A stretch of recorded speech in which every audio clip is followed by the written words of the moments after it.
Si Quiroga, isang negosyanteng inchik na naghahangad magkaroon ng konsulado ang kanyang bansa, ay naghandog ng isang hapunan. Dinaluhan ito ng mga tanyag na panauhin, mga kilalang mga ngalakal, mga praile, mga militar, at mga kawani ng pamahalaan na lahat ay pawang kanyang mga suki o mga ninong. Dumalo si Simon sa handaan at nang tanungin niya si Quiroga tungkol sa mga pulseras na kinuha nito sa kanya, sinabi nitong, "Senyor Simon, akin lugi, akin maksak." Ano? Nalugi kayo at bumagsak, Quiroga?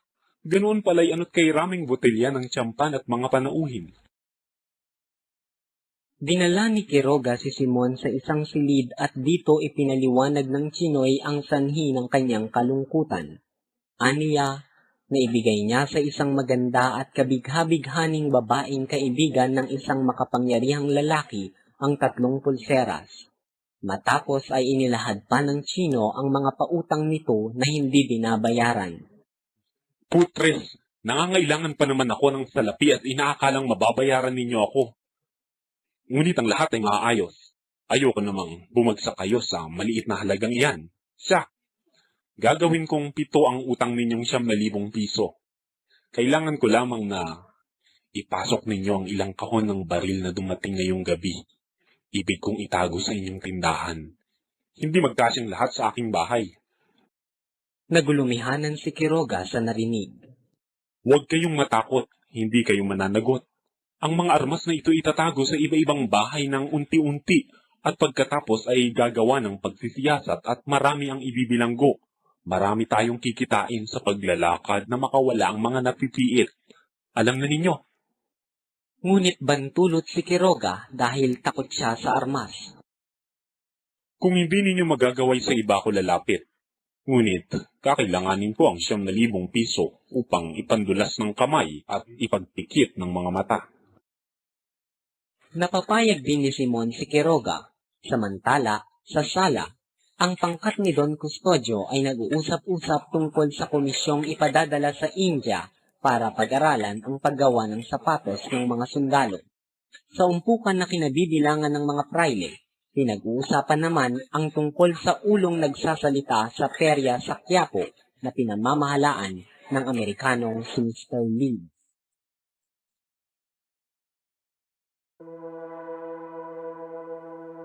Punong-puno ang perya ng mga tao na nais maglibang.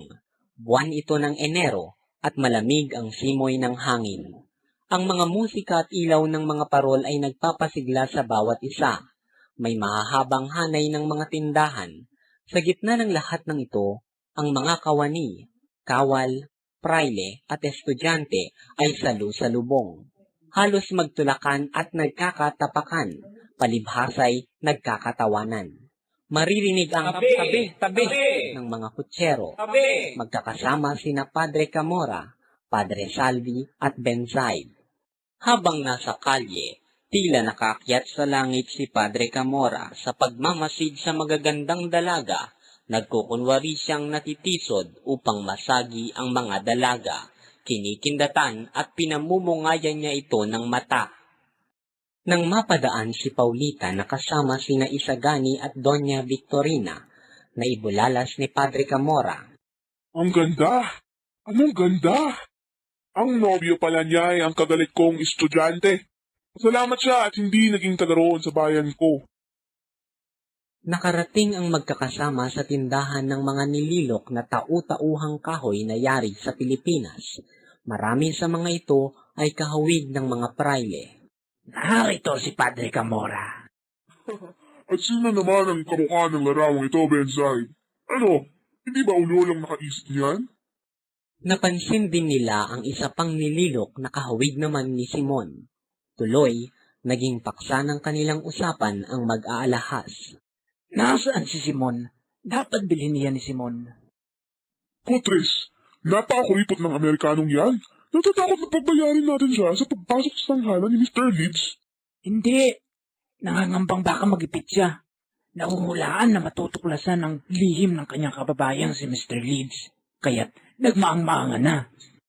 Habang patungo sila sa napapabantog na ulo, Makikilala ninyo't Pawang kadayaan lamang ang salamin. Sa ulong iyan ay pinagyayabang ni Mr. Leeds.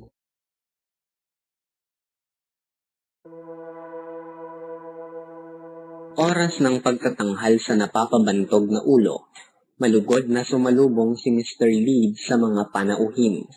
Mahusay siyang magsalita ng Kastila, palibhasay na nirahan ng ilang taon sa Timog Amerika.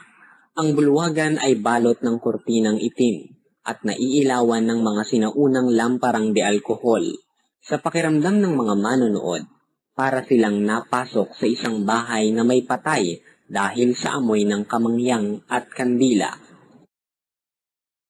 Samantala, nais ni Benzaib na ibunyag ang daya ng tinatawag na estinghe ni Mr. Leeds. Sinuri ni Benzaib ang mesang natatakpan ng itim na tela sa pag-aakalang may salaming pandaya, ngunit wala siyang nakitang anuman. Kayo ba'y nasisiyahan? Maaari na ba tayong magsimula? Madali na. Napakabagal namang tao nito. Kung gayoy, magsiupo na po. Mga kaginoohan, minsay dumalaw ako sa piramide ni Khufu, ika-4 na libi ng mga paraon. Sa isang libingang gawa sa batong buhay na pula ay nakita ko ang kahang iyan na maaari ninyong siyasatin. Amoy bangkay! Kaamoy ng 4,000 taon. Ang kahang ito, mga ginoo, ay may lamang sandakot na abo at kaputol na papiro na kinasusulatan ng 2 salita. Nang magawa kong bigtasin ang unang salita, nasindak ako nang buksan ko at matagpuan sa loob ang isang ulo. Inalis ko ang pagkatakot at binasa ang 2 salita. Nawala ang ulo at ang napalit ay ang sandakot na abong ito. Natagpuan ko ang 2 salitang makapangyarihan, panlikha at panggunaw, pambuhay at pampatay. Sa gitna ng katahimikan at sa nanginginig na tinig ay nagpatuloy si Mr. Leeds. Mga ginoo, sa pamamagitan ng isang salita ay bubuhayin ko ang sandakot na abo upang makausap ninyo ang tanging nilikhang nakapapalid ng nakaraan, ng kasalukuyan at ng may naharap. Erma, Esfinge, ipakilala mo sa mga naririto kung sino ka. Ako'y si Imutis. Ipinanganak ako sa panahon ni Amasis at namatay ng panahon ang nakasasakop ay ang mga taga-Persya. Nang matapos ang aking pag-aaral at mahabang paglalakbay sa Gresya, Assyria at Persya, ako'y umuwi sa aking bayan upang manirahan hanggang sa tawagin ako ni Thoth sa kanyang hukuman. At nang magdaan ako sa Babylonia ay nabatid ko ang isang akilakilabot na lihim ng pandaraya ni Kaumata upang angkinin ang kapangyarihan.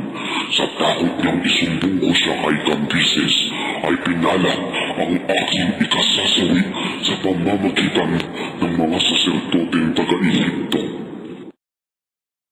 Ang mga ito'y nakapangyayari noon sa aking bayan.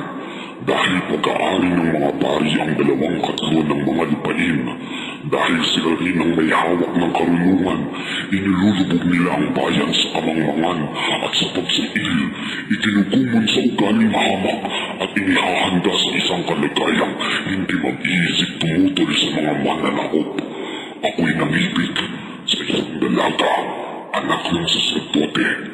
Ngunit ang batang pari sa Abydos ay nagnasang makamtan siya, gumawa ng isang kaguluhan at pangalan ko ang ginamit sa pulong ng aking sinta. Isinagdala ko sa panghihimagsat at napiit, nahatanan at napatay ako sa lawa ng Meris. Mula sa kabilang buhay ay nakita kong nagtagumpay ang kasinungalingan. Sa sacerdote ng Abydos, nabuhay akong muli upang itunyag ang iyong mga kataksilan at makaraan ng mahabang panahon pananahimik ay tinatawag kitang mamamatay, labastangan sa Diyos at mapagparatang. Mamamatay, labastangan sa Diyos at mapagparatang. Isusunod kita, mamamatay, mamamatay, mamamatay.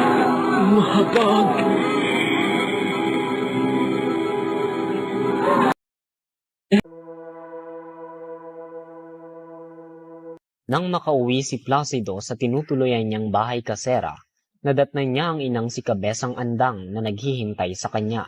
Lumuwas ito upang mamili, dalawin ang anak at dalhan siya ng kwalta, pindang na usa at mga sutlang panyo. Nang ipaalam ni Placido sa ina ang pagtigil sa pag-aaral at ang dahilan nito, Naipangako ko sa iyong mama na arugain kita. Patuturo ang maging ganap na abogado. Ginawa ko ang lahat upang makapag-aral ka. Ano ang sasabihin ng ama mo kung ako'y mamatay at magkita kami sa kabilang buhay? Anong mapapala ko sa pagiging abogado? Ano ang sasapitin mo? Tatawagin kang pilibustero at ipabibitay ka. Magtiis at magpakumbaba ka. Di nakakaunting pagtitiis ang ginawa ko, inang. Marami ng buwan ang aking pagtitiis. Magpapatulong ako sa prokurador ng mga Agustino upang lakarin na mapawi ang pagkagalit ng mga Dominikano sa iyo. Tatalo na muna ako sa dagat o kaya'y manunulisan na muna ako bago bumalik sa universidad. dahil sa sinimulan na naman ng ina ang pangangaral tungkol sa pagtitiis at kababaang loob, umalis si Placido. Hindi na kumain ng kahit ano at tinungo ang daungang himpilan ng bapor.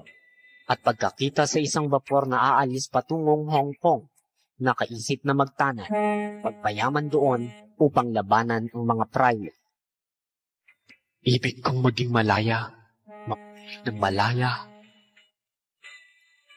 Namataan ni Placido si Simon sa perya. Kinausap niya ito. Ibig ko po sanang mangutang ng loob.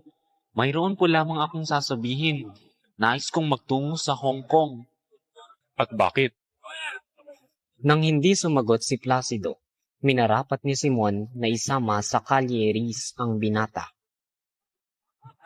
Nang makababa sa karwahe, iniwan ni na Simon at Placido ang daan at nagsuot sa palikaw-likaw na landas na nasa pagitan ng ilang bahay. Namangha si Placido nang makitang sanay na sanay maglakad doon ang mag-aalahas. Nakarating sila sa malawak na bakuran na may maliit na dampa na naliligid ng mga puno ng saging at puno ng bunga. Katapos kumatok ni Simon, Ginoo, Nariyan na ba ang pulbura? nasa mga sako. Hinihintay ko na lang ang mga bumbong. At ang mga bomba? Nakahanda na ang lahat. Mabuti, maestro. Lumakad ka ngayong gabi at makipag-usap sa tinyente at kabo. Makikita ninyo sa lamayan ng isang taong nasa bangka. Sabihin ninyo ang kabesa at sasagot siya ng tales. Kailangang narito siya bukas. Bakit po? Mayroon po bang bagong mangyayari? Ang mga Arabal ay hindi pa handa. Hindi na kakailanganin ng mga Arabal, ang mga tauhan ni Kabesang Tales, ang mga naging karabinero at isang rehimiento ay sapat na. Kung ipagpaliban pa ay baka patay na si Maria Clara. inihatid ni Placido sa kanyang bahay si Simon. Pagkatapos, walang imik at magulo ang isip na nilakad niya ang eskolta. Samantala, si Simon ay malalim na nag-isip. Hindi ako maaaring umurong. Ang gawain ay matatapos na at ang tagumpay ko ang siyang magbibigay katwiran sa akin. Kung tumulag ako sa inyo, marahil ay wala na rin ako. Sukat na ang mga pangarap, ang mga maling akala, apoy at patalim sa bulok na kanser, kaparusahan sa masasamang hilig.